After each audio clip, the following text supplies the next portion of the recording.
wish for something, then I'm in a child ego state. And then my parent ego state will say, yeah, okay, go ahead, you can do it. That can be a nurturing parent. Or the other side will say, you are not matured enough to take it now, or you don't deserve it, or you need to wait, or you need to improve upon your qualifications, or you need to put in some more experiences. So the parent ego state will tell me what to do, what not to do in order to get the promotion, ask for the promotion. And then the adult ego state will tell me, now that the parent ego state told me, acquire some qualifications, I'll go about acquiring some qualifications. Are you with me? So there is a pressure principle, there is a morality principle, and there is a reality principle. There is a child wanting something, there is a parent controlling it, and there is an adult mediating it. So in that context, supposing I ask you what is your name, and you tell me what is your name. So it's an adult transaction. We get to introduce yourself. We meet in a place, maybe in the airport, maybe in the railway station, maybe in the bus stand. Somewhere we get to meet each other. I introduce myself as Mutharam, I'm a psychologist, and then you introduce yourself and says you are so and so, and you are from this place. So that's an adult transaction. Supposing I ask you what is the time now, you can tell me the time is 6:30 p.m., 6:40 p.m., or rather you can also tell me, don't you have a watch? Supposing somebody, an employee enters into the office and the boss is sitting there. As the employee or the worker comes into the office, the boss tells him asks him what is the time now. So the time could be 9 o'clock in the morning. But then the moment boss asks him what is the time now, the worker or the subordinate tends to react saying that I did not come late. It's hardly 9 o'clock. So what if I come by 9:05? Why are you always picking on me? Yesterday that fellow came late, but you did not ask him at all. And then ultimately the boss tells him, I did not wear a watch. I wanted to find out the time you were walking in. I asked you what is the time now. That was an adult question. Meaning reality question. I wanted to know the time. I asked you. But then he came from his child ego state, or he came from his the child ego state will start defending himself, saying that I am not late. Why do you have to pick on me? Why are you always asking me? Why are you always finding fault with me? I am not late. So what? I am late by 5 minutes. So it becomes a critical parent. On the other hand, it defines the power or define the position and saying, this I will do, this I will not do. You are not my boss and you cannot dictate terms to me. So either the answer comes from the child ego state saying, sorry, I came late, or I will come late only like this. You also came late yesterday, but then did I ask you? So that comes from a critical parent. So that becomes a cross transaction. Anytime the two people get to meet each other and they are talking on friendly terms and using one ego state and the other ego state, when they match each other, when it is parallel, communication is wonderful, relationship is wonderful. Anytime I ask you something or tell you something and you tell me something else from a different ego state, then it becomes a cross transaction. Normally in TA language, in ego state model, we will say either it is an adult to adult transaction, or it is a parent to parent transaction, or it is a child to child transaction, or it could be a parent to child transaction that can also be a parallel transaction wherein communication will keep going. Or it could be a child to parent transaction wherein also the child tells mommy something, mommy tells something back, and the transaction is parallel. So there is an adult to adult parallel transaction, communication is wonderful, relationship is wonderful. And there is another area called child to child, again relationship is wonderful, communication is wonderful. Another area, parent to parent talking with each other, parallel transaction, and there is also communication is wonderful, relationship is wonderful. Parent talking to child or child talking to parent is also parallel, because the child speaks to ask mommy something and mommy normally responds positively. In that context, that's also positive. But then one another area is I am coming from a critical parent asking you something, telling you something or questioning you something. What I expect you to tell me is please say sorry. I asked you a question, you came late and you did not even say sorry. So the critical parent is expecting the adopted child to come and say sorry to the other person. So if you say sorry, the other person says, it's okay, go ahead. Get point. So whenever you talk to the other person and the other person tells you an information, from the expected ego state of the other person, then it becomes parallel. Are you with me? Let us have some fun. And the other person says, no. Yeah, let us have some fun. Then it becomes parallel transaction. So either it is the same equivalent ego state, or the expected ego state of the person who has initiated the conversation, and he or she expects a response from you from a particular ego state, then that becomes a parallel transaction. In all the other areas, what we have is we have a problem, we have a breakdown in communication. It is not parallel transaction, it becomes a cross transaction, communication breaks down. So in transaction analysis of the transaction proper, Dr. Erickson says, wherever ego states are parallel, it is good, and then communication will be healthy, and then relationship will also be healthy. So check it up next time. Anytime people have a different kind of a cross transaction, the relationship will break down, communication will break down, and then one or both the people have got to change their ego state in such a way it gets re-established. I say something unwittingly, unintentionally, but then you mistook it, and then you said, how dare you say that? And then I say, sorry, I did not mean it that way, I made a mistake. So this is what I meant, and then the other person understands. Because I shifted from one ego state wherein it has offended the other person, I went about explaining myself from an adult ego state or from a child ego state, saying that I did not mean it that way. This is what I actually meant. If it is so, sorry, I also mistook you. It's okay, I read you right. So in that context, both of them must change their ego state, and then the transaction once again becomes parallel, and then the communication, the relationship also improves. That's one communication model. And then coming over, by and large, the childhood area is an area TA focuses a lot of attention on early childhood development, from 0 to 5 years or 6 or 7 years. By the time 7 years, we are already set. We have written a script about this is the way the rest of my life is going to be. Supposing say I am 7 years old. By the time I wrote a script, I wrote a story, I wrote a movie, I wrote a drama, telling myself that this is the way my life, the rest of my life is going to be. And then the next 70 years or 80 years is going to run based on the earlier decision that I have taken.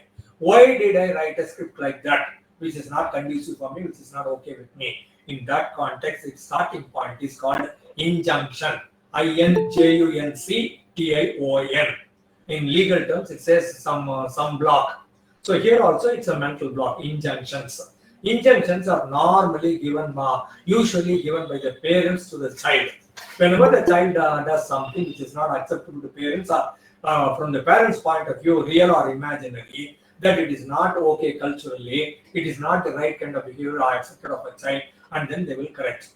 So in order to correct the baby, many a time parents, mommy or daddy, or authoritative people, or significant people, or people who have control over your life, or people who have the power to punish you, or people who have the power not to give you what you want, and all those things, they are called significant people. It can be, by and large, it is called a mummy, daddy. Sometimes it can be uncle, aunt also. Sometimes it can be grandparents also.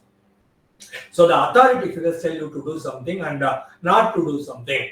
So here, injunction is called not to do something, refraining from. This is called mental blocks. Without our awareness, we were receiving these mental blocks given to us by our parents. One such is called don't be you. Don't be you meaning you do something wrong and somebody else is doing something right. Mummy normally recommends the other person and you recommends you to model the other person. To give you an example, like somebody scores 80% in the examination, the boy, 5 years old boy scores 80% and then comes over to mommy, tells mommy, I got 80%. Mommy tells him, look at your classmate Mani or Shaker who has scored 90%. So mummy, in the best of interest to make her child also score 90 and become a better person or intelligent or develop well or progress well or whatever, well-intentioned mummy tells the boy, why don't you score like Shaker? But then immediately our boy starts thinking in terms of, mummy does not like me. Mummy does not like me because of what I am, because of who I am, because of what I do, because of what I think, because of what I feel. And then the boy also thinks, mummy likes Shaker. And mummy likes Shaker simply because he scores 90. And then, no way I can score 90. So in that context, I am not okay. Shaker is okay. I can never score 90 like Shaker, so I will never be okay. If I am never okay, then mummy will not love me. If mummy does not love me, nobody in the family will love me. Nobody in the family loves me, then nobody in the society neighborhood also will not love me. So I am not okay. All the others are okay, or I am not okay for scolding me. Mummy is also not okay. So injunction starts saying that don't be you. Don't be like Shaker. Be like Shaker meaning don't be you. The way you are not okay, and I'm not comfortable with you. I am your mommy. I have power over you. I can tell you are not okay, and I am okay. When I'm an okay person as a mommy, I am dictating terms to you and expecting you to score 90, and you never score 90. You are not a lovable person. You are not an okay person. So many readings can be made by the child from an emotional angle.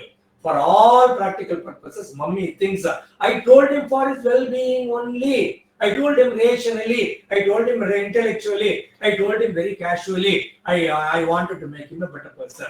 So from mummy's point of view, what she did was right. From the boy's point of view, I am not okay. I will never be okay. Family doesn't like me. Mummy doesn't like me. Nobody likes me. I am not fit to live. Only Shaker can live. I can never become Shaker-like. I will never score 90. So a child can come into all these kinds of thinking and feeling, and the child will have a lot of problems in life. But then mummy doesn't understand. Mummy is a normal mummy. Don't say all mummies are excellent and all mummies are gold-plated statues and all those things. No way. Whatever we talk about mummy is by and large average mummy, average husband, average wife, average human being. All of us are normally average people. So average people do not know that this much of hurt can happen in the mind of my child. So mummy doesn't know it. And the boy thinks I am not okay. And then sometimes it so happens the first child will be a boy and the second child will also be a boy. Mummy, daddy, they really wanted a girl. So in that context, even though they wanted a girl, it was a boy. And they normally, they will put on girls' clothing to the boy, and then they will clap, and then they will say, aha, beautiful, how nicely you look in the frock or in the gown or whatever, and the long skirt and all. And the boy starts thinking, if I am a boy, mummy doesn't like me. When I put on girl shirt, mummy likes me. I am not okay gender-wise. I'm not okay to be a boy. It can happen vice versa with a girl also. For a girl, they put on a pant and a shirt and all those things, and then they say, "This is the way you look beautiful and you look handsome. Yeah, I like you so much." And they smile and clap and celebrate. And the girl thinks, "If only I can be a tomboy, mummy likes me. If I am my own gender, I am a girl, mummy doesn't like me." So, "Don't be you" is one injunction. "Don't be the sex you are" is another injunction. And another one is, "Don't be a child." Sometimes the child is naughty. I am a free child always. Most of the time I am a free child, and most of the time, sometimes I get into serious problems also because of my being free child. So in that context, I am saying, don't be a child. They want you to be responsible and they want you to take more responsibility. Many a time in an alcoholic family, or many a time in a single parent family, many a time when one of the parent dies or gets separated or moves away, the other person says, you got to come up, you got to take responsibility. I don't have my partner here, I don't have my spouse here. So they want him to grow, they want her to grow fast and take responsibility. So don't be a child. And the child wants to have fun, they say you cannot have fun here. You need to be serious, you need to be doing a job, you need to be getting something done, you need to be all the more responsible, taking care of your younger sibling or younger siblings. So in that context, don't be a child is an injunction given by mommy, daddy. And then the child thinks, as long as I'm 5 years old and all the other people are happily playing around, why am I taking more responsibility? Is it my job to take care of my younger sister or younger brother? And why are they making me responsible? Child doesn't understand, but child is emotionally upset. Another area is don't grow up. Don't grow up. And mummy, daddy, they say this is second baby, and they will not have any more baby. And this baby also grows big. They will not have anybody to play with. So they wanted the baby to be a baby. Even if the baby is 16 years old, and they will call him or call her as a baby and treat them like that. With jovially, I used to say, one day my daughter finished +2 and she moved over to college. And when she was about to go to college, we took her to Bata shoe shop here. And then when me, my wife, and my daughter, all three of us went to the Bata shop, and moving over to the salesman asked us, for whom are you looking for? I said, for my baby. For my baby. And he was looking down, where is the baby? And then I smiled and said, this is my baby, and I was entering the college. From my point of view, my daughter is a baby. From the other people's point of view, she's an adult and she's going to the college. So sometimes people say, Let them remain as children. Don't grow up. And sometimes, as a grown-up person, when two people are talking, this child or 6 years old or 7 years old or 5 years old or whatever, they come to daddy or mommy and say, "May I give you a suggestion? Why don't we do it this way?" Immediately, other people say, "Act your age. Be appropriate. Don't think you are too much. You are not matured enough to give us some direction or tell us some suggestion. Go out and play." So don't grow up is another injunction. And then sometimes it so happens, mummy is also employed and mummy goes to office. Mummy gets up in the morning, cooks food, prepares some food for the child also, and then starts running to office. The daughter or the son, 5 years old, they say, "Mummy, be with me, play with me, don't go to office." But then mummy says, "Office is running on my head. I am the chief executive officer of the world. I cannot spend time with you. I am going there to protect the world, to take care of the world, to develop the world." And at some point of time or other, when one day in the morning by 6 o'clock or so, the baby is not able to get up, and then mummy is asking the baby to get up. Baby is not able to get up. Mummy comes and touches the forehead and finds out that the baby is running temperature 103. And then immediately she calls up somebody and says, "My baby is not okay. I got to spend time with the baby, so I'm not coming to office. Apply leave. Tell the boss." And then mummy stays with the baby, touches the baby, and offers bonvita or Horlicks or whatever, and then tells story to the baby, reads story to the baby, and remains with the baby and keeps the baby in the lap, and then watches TV with the baby and feeds the baby by hand, and then cuddles and sleeps with the baby, and the baby starts thinking that the child starts thinking that. When I am sick, my mummy loves me and gives me bonvita, reads story for me, cuddles me, hugs me, kisses me, tells a story, watches TV with me and sleeps with me. Even when I am okay, when I am all right, when I am well, mummy doesn't like me, mummy hates me, mummy goes to office, mummy ignores me, mummy doesn't care for me. Get it? So the child again and again creates a sickness, and the child becomes a sickness-prone child, meaning that mummy without her awareness triggered that. Mummy did not say "I love you," did not hug the baby, did not spend quality time with the baby. With the baby starts thinking that if I am well, mummy doesn't like me. If I am sick, mummy likes me. So I got to be sick. Get it?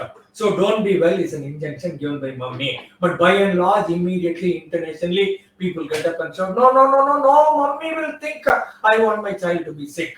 But then whether you want it or not, that's what you triggered. That's what you made happen. You were the cause of the source of the foundation or the fundamental for creating the baby to become sick. But don't say, "I'm a mummy, I'm a great mummy. I will never want, never, even in my dream, I will not want my child to be sick." But then what you did created the sickness in the baby. And then another area is don't be important. Anytime, even in the school also, teacher asks a question and immediately raise your hand. Teacher says, "You don't know the answer, shut up, or the teacher picks up some other child and then asks the child to give the answer. The child gives the answer. The same answer this child also knows, but then the child gets to understand that even if I raise my hand, my teacher will not respect me. Even if I know the answer, I will not be given the opportunity to tell the answer." And the other person, sometimes the teacher asks another child and that child tells the wrong answer. Our baby starts thinking that even though I know the right answer, teacher will not give me an opportunity to express my intellect. But then, even though the other person does not know anything, teacher will prefer that child to give the answer, and the child will give the wrong answer. Teacher is very happy with the child giving wrong answer. Teacher is never happy with the person like me who gives the right answer. So I cannot be important. If I ask for something and they don't give me, I don't deserve it. I asked mummy, give me chocolate. Maybe I asked in the morning. And mummy said, "This is not the right time to." Mummy did not tell me this is not the right time to take chocolate. I will give you chocolate in the evening. That mummy could have said. But then instead, what mummy said was, "You can't take, I can't give you chocolate. You go and eat your idli dosa." And then in the evening, your younger brother or younger sister comes over and then he or she asks mummy, give you chocolate. Mummy thinks it's evening 6 o'clock, it's okay to eat chocolate, and then the mummy gives chocolate, and then you start thinking, my younger brother is important, or elder brother is important, or younger sister is important, elder sister is important. I asked mummy in the morning, mummy said nothing doing. And my brother asked, my sister asked in the evening, well, the child does not know. I asked, mommy did not give. My brother asked, mommy gave. The baby does not know that I asked in the morning and morning is not the right time. And my younger brother or younger sister asked in the evening, and that is okay time from mommy's point of view. The baby doesn't realize it. Baby simply thinks, if I ask, mommy will not give me. I am not important in this family. My younger brother or elder brother, my younger sister or elder sister, they are the ones whom mommy loves, and they are the ones who are important. The child gets another problem, another injection. Get the point? Another one could be don't think. And if you think something and you start writing something or you start talking about something, you start revealing something to mommy, daddy about what you think. They say this is not the right thing to do. You are not old enough. You can't think for yourself. And say, may I give the answer? No, shut up. Mommy, I want this. No, take what you got, what we give you. So the child is not given the person to the permission to think for himself or herself. With the result, the child thinks, I am not capable of thinking, and it's not okay for me to think, because even if I am okay to think, mommy and daddy will not give me permission. So why take a risk of asking them to give my thought processes or express my thought processes? It is okay as long as I am in the family, not to say anything, not to talk. And then later, by and by, they will stop thinking for themselves. By and by, sometimes mommy or daddy says, as long as I am here, I will take care of you. You shut up and follow what I do. Whatever I say. Supposing the child says, if we can we do it this way, mommy, daddy will say, don't do it that way. That is wrong. Do the way I said. So the baby starts thinking later in life, maybe after getting married or after getting employed. Then whenever you ask the child to say something, maybe in a meeting, like this grown-up person who asked a child earlier, who was prevented from thinking for himself or herself, they will start telling the other people, let the other people say. When a couple of people say, let couple of people give their answers and then I will give the answer.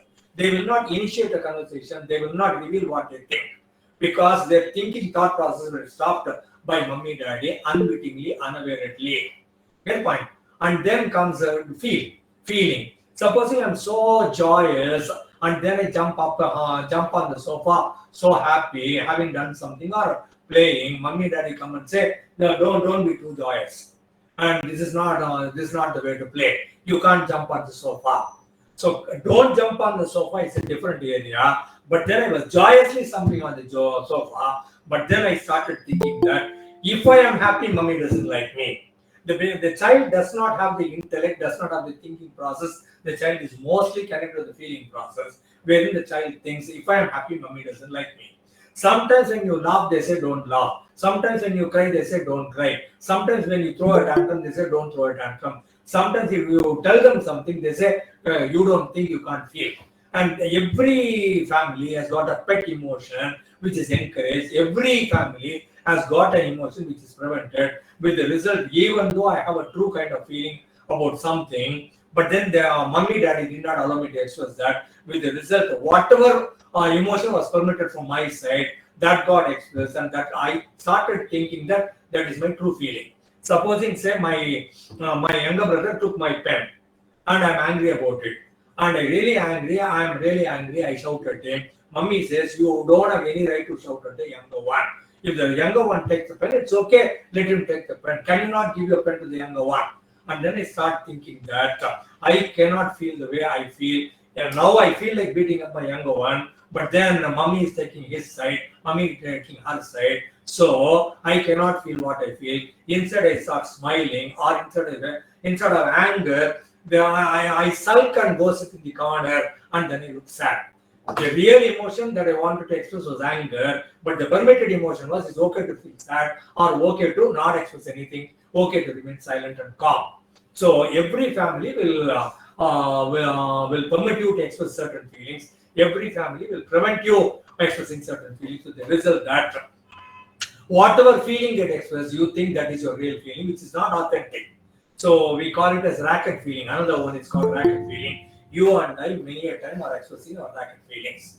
So don't think and don't feel also. And then I do something and say, no matter what you do, you will not do it right. You are not matured enough. You are not capable enough. They will put me down. They will say, you are not grown up. You are not matured. You are not okay. You can't do it right. Only I can do it right. So instead of encouraging the child to do something, and then in the process, if they do a mistake, this is not the way to do it. And if they correct, support, assist, and be there and observe, then the child will definitely go about exploring things and be curious and learning something new. But here, what mommy daddy told them was, you are not capable of doing something. The result, they do not know how to do whatever. Later in their life, they will not be able to do anything properly at all. So some of the injunctions are, don't be you, don't be the sex you are, and don't be a child, and don't grow up, and don't be important, don't be well, don't think what you think, don't feel what you feel, don't do what you do, or a blanket you don't have any right to exist. So do you know that I underwent a cesarean operation in order to bring you up? Do you know that I suffered so much? Do you know it took me 1 month after delivering you? It took me 1 month to stand up and start walking. Do you know how much I suffered, how much pain I underwent in order to deliver you and take care of the family? And the child starts feeling guilty. In the process of being born, I hurt my mommy too much. I am not okay. I shall die. I shall commit suicide. So the don't exist could be another one. The blanket don't could be another one, which are called unconditional negative messages. So don't exist is based on whatever mummy had, and she said, if only you did not come into my stomach, come into my uterus here, I would have got a promotion in the office, I would have got a transfer, I would have married somebody else. So for all these things, the child is not responsible. You had a relationship with somebody and something went wrong in your life. Based on your exigencies, you took some decision at that point of time. Now you can't afford to blame the child, but then you do blame the child. When mommy blames a child like that, and then they say, I'm not fit to live, I'm not okay to live. I even in the process of being born, I hurt my mommy too much, and mommy suffered too much in order to bring me up, in order to deliver me, in order to take care of me. Mommy sacrificed too many things in order to be with me, so I don't deserve to live, I deserve to die. And these are the people very likely, I'm not saying certainly, very likely these people become police officers, firefighting officers, soldiers in the military, or army commandos, or they become race car drivers, race motorcycle drivers, or they pick up some Z commandos, army commandos, and spy work and all those things. Anything that involves a death, anything that tells you you may not come back in the evening light. I'm a fire station officer. I go in the morning and there is a fire. I enter the fire, rescue people in the process, I will die. If I'm in the army, there will be a war, I will die. If I'm in the army commando, I will protect my boss, I will die. If I drive a race car, I may die. If I enter a motorcycle race, and then I might die. So I choose a profession where I'm likely to die, where I'm likely not to come back, simply because of the injunction given by your mummy saying that you are not okay, you are not fit to exist, don't exist. So all these things are there. Don't say that was not my intention as a parent. But then whatever you told the child based on his own intellect, limited resource of intellect, is a limited resource of thought process, and a lot of resources from the emotional angle, baby or the child took a decision based on the injunctions you have given them, and one or two of these injunctions are still running your life. So maybe I will not exist, maybe I will not be important, maybe I will not be well, maybe I will not grow up, maybe I will not be a child, maybe I will not be the sex I am, maybe I will not think, maybe I will not feel, maybe I will not act. So for all these things, the material given was by mummy, daddy. So injunction. What did I do with my injunction? Based on the injunction, I took a life position. I am okay or I am not okay. Mummy, daddy okay or mummy, daddy not okay. Supposing I committed a mistake and mummy properly normally said this is not the way to do it. This is what a bad boy does. Are you a bad boy? You are a good boy, right? Don't do it. So now I know that I made a mistake and mummy scolded me. Now the equation is clear. So now I'm okay, mummy is okay. Supposing I committed a mistake or my younger brother committed a mistake, and then when mummy asked me who did that, my younger brother, even though he committed a mistake, he said only elder brother, I did the mistake. And then mummy, instead of inquiring totally, mummy started beating me up or scolding me. At that point of time, I think I did not commit the mistake at all. It is actually my younger brother who also told a lie, and he is a bad person. But then mummy beat me up. I am okay. I did not tell a lie. My younger brother told her that he is not okay. My mummy has beat me up, so mummy is not okay. So I am okay, mummy not okay. Or I did a mistake and mummy scolded me. I am not okay, mummy is okay. Or I made a mistake, mummy punished me too much. Or daddy punished me too much. So I am also not okay, mummy is also not okay. By and large, one of these three equations is a life position that we take up. Either I am okay, others are not okay, or I am not okay, others are okay, or I am not okay, others are also not okay. Very, very, very, very rarely we come across a situation wherein I think I am okay also, other people are also okay, mummy, daddy okay, brothers, sisters are also okay, relatives are okay, neighbors are okay, classmates are okay, friends are okay, teachers are okay, textbook is okay, subject is okay. Very, very, very, very rarely we come across a situation. So, based on an injunction, you decided I am not okay or others are not okay, both of them are not okay. Now with these injunctions and with these life positions as not okay, I started writing a story. So now that I am not okay, now these are the injunctions that are restricting me and I am not allowed to be well, I am not allowed to be doing whatever doing. I wrote a story, my life story, my script. Mola Kadai, Tere Kadai, Vasanam direction. So I did everything. I am the cameraman, I am the hero, I am the villain, I am everything. I wrote a script saying that the rest of my life is going to be this way. And I wrote a script. And the script, many a time, very rarely it becomes a winner script. So the injunction was there blocking you. Life position is also negative. And how can a script be a winner script? There are three kinds of scripts. One is called a winner script, another one is called loser script, another one is called non-winner script. So non-winner script is one. I go to some school, study something. I go to college wherever they give me an admission, and then I study something. I enter any office wherever they give me an employment and stay in the same office for the next 35, 40 years. So these people are called as also ranks, herd mentality. Mandai Manapam in Tamil Solanga. So herd mentality, I go with all the masses. And now I studied something in the college, I went to some office and they gave me some salary. Somehow with that I will manage my life. For the rest of my life, I will not take any initiative. I will not learn anything new. I become a non-winner. Enough is enough.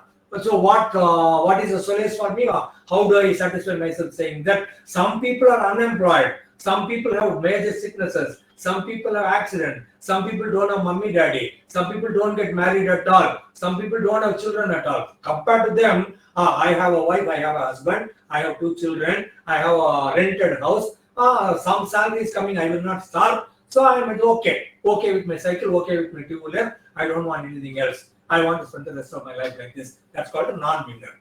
Another one is called loser speak. No matter what I do, whatever I do, I will lose because all the other people are born to win. I'm not born to win because of the way in which I was brought up by my family situation or my mummy daddy. So my injunction is a block, and then my life position is another block. My script is another block. The script becomes a loser script or a non-winner script. The script rarely becomes a winner script. Winner is a person who is authentic. Winner is a person who says this I will do and he will do that. Winner is a person who knows that he is capable of winning, and in spite of it, if I tend to lose, it's okay. I will change course. I will go for a B plan, or I will change something else. So the winner is not affected. Winner is authentic. Winner is very clear. Winner is capable of understanding his position. He knows his skills. He knows his capabilities. He knows his resources, and he knows how to play. And he plays, and he authentically plays, and he wins. So winner is a person who is good, who is authentic, who is liked by other people, who is progressing, who is growing, and who is the one initiating a conversation, and he builds beautiful relationships and communication improves, and he manages the situation, he solves his problem, he sets up higher goals, he keeps raising the bar, and then he keeps winning, he keeps jumping high, and he also educates other people. So normally we say 20% of the people are winners and they get whatever they want, and they are the ones who are changing the world because they are capable of changing the world. And then there comes another area called discounting. Discounting is a problem area. Discounting is a problem area wherein sometimes there is a problem. I don't realize that I have a problem there. I think I don't have any problem. I don't understand I have a problem. I ignore the problem. I don't even understand that there is a problem in existence. And then if somebody points out the problem to me, I tell them, the problem is not important. So initially, I do not know the existence of the problem, and then even if I get to know that there is a problem, I start telling people that that's not an important problem, it's not significant. And then if somebody tells me there is a problem and the problem is significant, I tell them nobody can solve them. And then if the other person tells me there is a problem, it's a problem is significant, and there are people capable of solving the problem, I tell them I am not capable of solving the problem. So there are four angles. I don't realize a problem exists. I don't realize the problem is significant. I don't realize the problem is solvable. I don't realize I can solve the problem. With the net result, I have problems. Sometimes I discount myself. People give me a job and then they say I'm not capable of doing it. Give it to somebody else. Somebody gives me a responsibility or asking me for help. I don't do that because I think I'm not okay. I'm not all right. I discount myself. Or I discount people around me. It could be my spouse, it could be my children, it could be my office, it could be my colleagues, it could be all the people around me. I discount other people.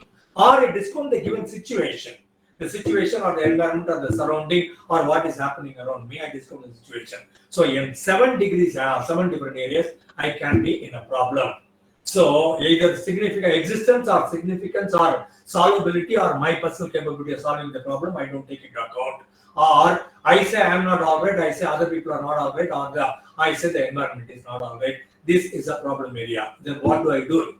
I go about managing my life differently. Time management. Time management, here he calls it as time structuring, wherein I take some time out to withdraw to be myself. Sometimes every day, at least 20 minutes, if you can take out and be with yourself, not doing anything else, no electronic gadgets, no TV, no nothing. You go within. You withdraw from people, withdraw from everything, and then you go inside. Every day, if you can do it 10 to 20 minutes, you'll be able to understand a lot more about what you did and who you are and what life. You get to know about your own self. In order to know yourself, you need to give a pass. You cannot keep on running and say, this is who I am. So in order to know who you really are, you need to withdraw. And this is an area we need to pay attention. Another area is intimacy, wherein I need to be intimate with either my spouse or lady love or a lover or a friend, boyfriend, girlfriend, or mentor, mentee, or teacher, student, or boss, subordinate. I need to be intimate with somebody. I need to be in close contact with somebody, wherein I can openly share my feelings, openly share my successes, openly share my embarrassments and failings and all those things also. So are you intimate with at least a couple of people in your life? Maybe you are 20 years old, maybe you are 40 years old, maybe you are 60 years old. Doesn't matter. Are you intimate with somebody? Is there somebody who is intimate with you, with whom, unaware, uncensoring all your emotions or thought processes? Can you openly tell the other person, this is what has happened in my life today, or this is what I did today, or this is what I didn't do today, or this is what the other person scolded me like this, or embarrassed me like this, or I was put to shame like this in front of all the other people? Can you share all those things with one other person who is intimate with you?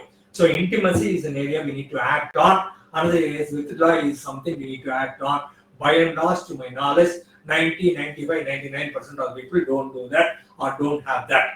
So check it up. Apportion at least 10 to 20 minutes a day to withdraw and be with yourself.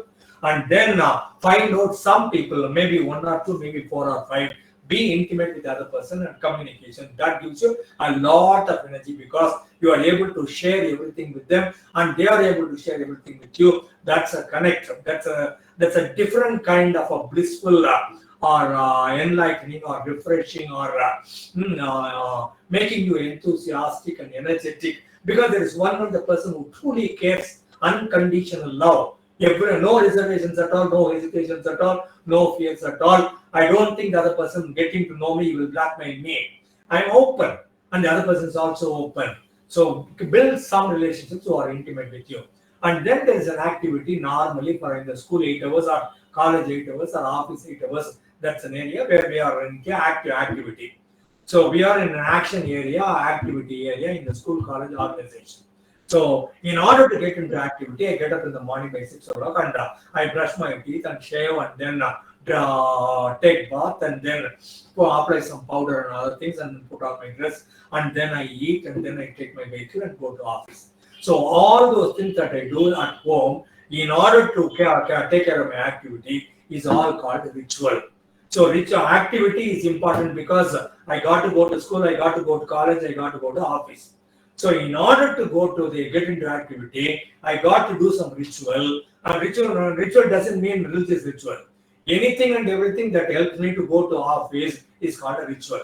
So getting up in the morning or brushing teeth or shaving or touching up or taking bath or eating food and or driving the vehicle, all those things are called routines. They are called rituals. So I will do rituals also, I will do activity also, and I will do, I will pay attention because activity demands, ritual also demands. They are not waiting. So withdrawal is something you need to do, intimacy is something you need to pay attention to. So when you do that, your life totally changes. And then one last item, I will finish in 2 minutes. It's called strokes. Strokes meaning I appreciate myself, I pat myself. Are you appreciating yourself? And are you appreciating people around? When people around appreciate you, are you receiving it? Or when you do a good job and other people around you, they don't appreciate you, are you asking them to appreciate you? If you can do all those things, your life will be wonderful.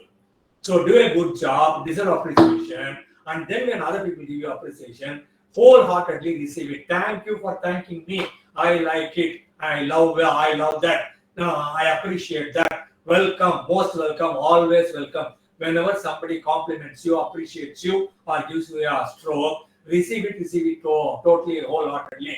Don't tell them no mention. No mention meaning do not say it one more time. Are you with me? So don't block it, receive it. So and whenever you do a good job and the other person does not appreciate you, go tell them, I did a good job. Tell your spouse, tell your children, tell your neighbors, tell your friends, tell your boss. Ask your boss and say, I did a good job, appreciate me. I deserve an appreciation. So whenever other people appreciate, don't say God gave it to me. After all, I am only a human being. Or I say, after all, I am only a machine like. So don't reject appreciations. So whenever other people appreciate you, receive it. And you also wholeheartedly, wherever it is possible, catch people when they do something right and go about appreciating them. And whenever they don't appreciate, ask for the appreciation. And whenever other people criticize you, if it is correct, change yourself. If it is not correct, ignore it. So reject criticism, which is not okay. Accept criticism as a feedback and change yourself. So in that context, there are 5 elements. Appreciate yourself, appreciate other people, receive appreciations, reject criticisms, and whenever they don't give you, ask for it also. When you do that, your stroke pattern will totally be different. So by and large, if you are in free child, your life will be happy. And if you take a life position, I'm okay, no matter with all my mistakes and plus points, I'm okay, then life will be beautiful. And then do not discount yourself at any cost. And then rearrange your time structure and receive appreciation, give appreciation. TA says, if you follow these things, you will be an authentic winner. You will be sharing with people appropriately the appropriate ego states or expected ego states. Your relationship, communication, management in all aspects, physically, psychologically, emotionally, all you will be a successful person and a winner. I am done. Wow. What a super energy, sir. And the books behind you always motivates me. Thank you so much, sir. And yes, participants, you have any questions, you can interact with Muthu sir. Yes, Dinakar sir. But finally, Sunanda and Shweta, 1 hour will not be sufficient for Mutaya. You have to give 2 hours. 1 hour means curtailing his energy, everything. But I know our Google Meet is only 1 hour. But he requires 2 hours, 1.5 to 2 hours. In Red Fort, he goes, oh, hey, anyhow, great sir. Yeah. The surprising is you have covered all aspects of TA in 50 minutes or so, which is very, very difficult. Very good. Thank you very much. Really grateful, sir. Thank you. Actually, Muthu sir, you have to cover in 3 parts. Ego state separate, game separately, script separately, and then finally summing it up. But all you have to, like idli, sambar, chutney, all mixed. And we eat it. We enjoy it, of course. That is a different issue. But idli separate with ghee, chutney separate, sambar separate. Normally, it takes 3 days to cover all these things. Yes. People do it in 2 days. That's also restricted. If totally interaction is there and the people communicate with each other and games and all those things, all access is done, it will take you minimum 3 days for TA 101. So my idea is to give an idea or taste of TA such that you go to internet and explore more. So I'm giving you in capsule all those things. So go for the expanded version all by yourself. If it triggered some emotion in you to look for something more in TA, I've done my job. Which is your favorite book, sir, in TA?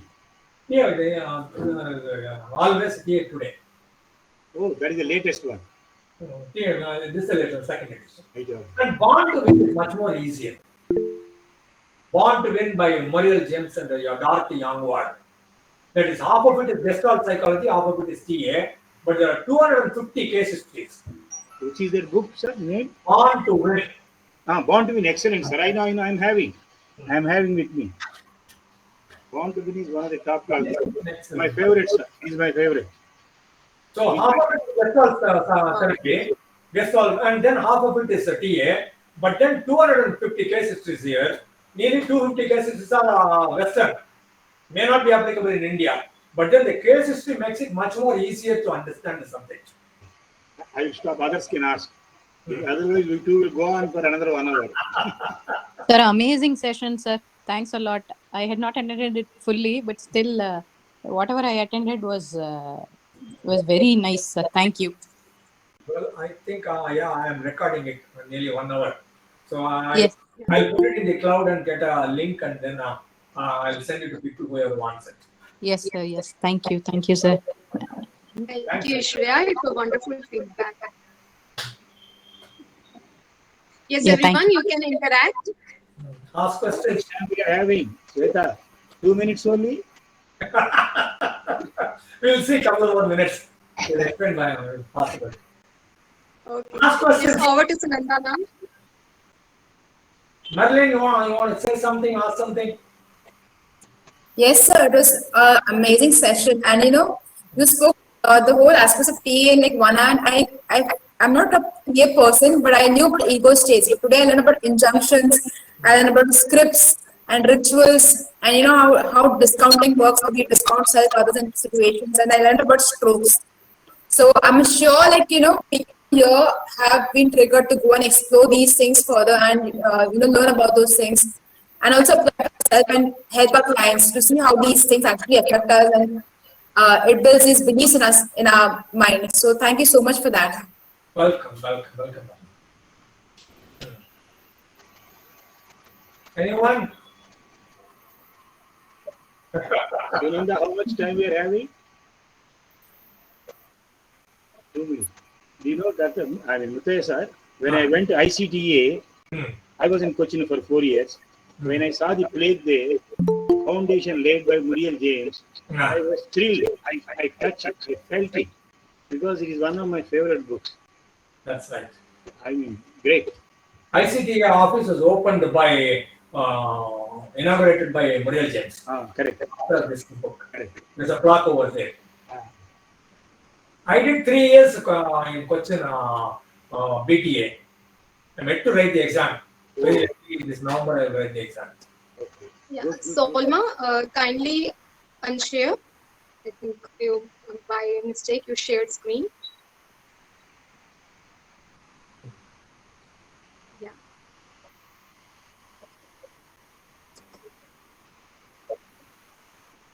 So, other people ask some questions in the meantime. Yeah, thank you. Thank you so much, sir.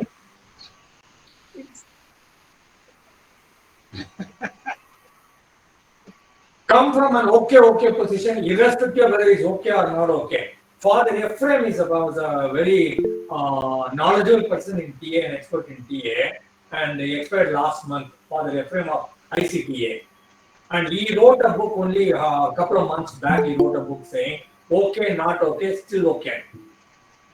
You're okay, still okay. You're not okay, still okay." Positive thinking. Yeah, wonderful title. Okay, not okay, still okay. I was not okay, still okay, and I will be okay. That's the idea. So positive meaning doesn't mean you always win. You will lose, you will bounce back. Like in boxing, we used to say, you don't lose when you fall down. You lose when you don't have to get up after counting 10. You falling down doesn't mean you lost. When you don't get up within the count of 10, then that's the time you lose. So fall down, get up. Resilience. Resilience, perseverance, lasting capacity, endurance, withstanding capacity, never say die attitude, come rain or shine. It's all saying grit. Fight, fight, fight. Don't give up. Sir, can I take about 30 seconds, sir? This is not a doubt. I just, it is still my feedback only, sir. Sir, just because we are part of this Red Fort, I don't know what we have done to deserve classes from people like you, sir. Like you, Dinakarao, sir, and all. Because it is, I don't know, just because we are members, we are getting it all for free from teachers like you people. It is so magnanimous gesture by you people, sir. Welcome. And it is what I would say is it is teachers like you that inspire people to keep learning. No, that is something I wanted to share, sir. This knowledge is you are imparting this knowledge so easily. So thank you. Thank you all. I enjoy teaching, I enjoy learning, I enjoy speaking, I enjoy taking notes. You made us our day. No, sir. No, sir. It is really, only mutual. It is day. mutual, sir. Actually, We fully accept. A lot of the times I'm not able to attend the live sessions, and recording. I have asked Muthia sir for the recording and all, but still nothing compares to a live session of any this thing. So I feel. So I felt that I had to make this point of mine. Rao said this is my day also because this is the second program for the day and about 30 plus people attended here and you gave a good feedback. I feel good. Morning 100 students, mostly girls attended from the BSc Psychology students of Satyabama University. I felt good. Yesterday evening, I spoke in Mind Your Mind with Stephen Prass Group on Milton Erickson, a great hypnotherapist. How he was instrumental or one of the greatest players in creating Richard Bandler and John Grinder creating NLP. So in 24 hours, I gave 3 different talks and received beautiful feedback from everyone. I feel good about myself. You are unique, sir. Nobody can come anywhere near to you. You are like Lord Hanuman. We are like chickens, small monkeys. Welcome. So happy being with you all. So happy receiving all the compliments. This becomes a motivating factor for me to learn something more, do something more, offer something more.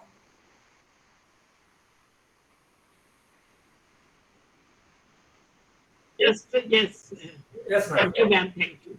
I would say that positive attitude, if you keep in your life, that is the main thing of your lecture today. If you remain positive, then everything is fine.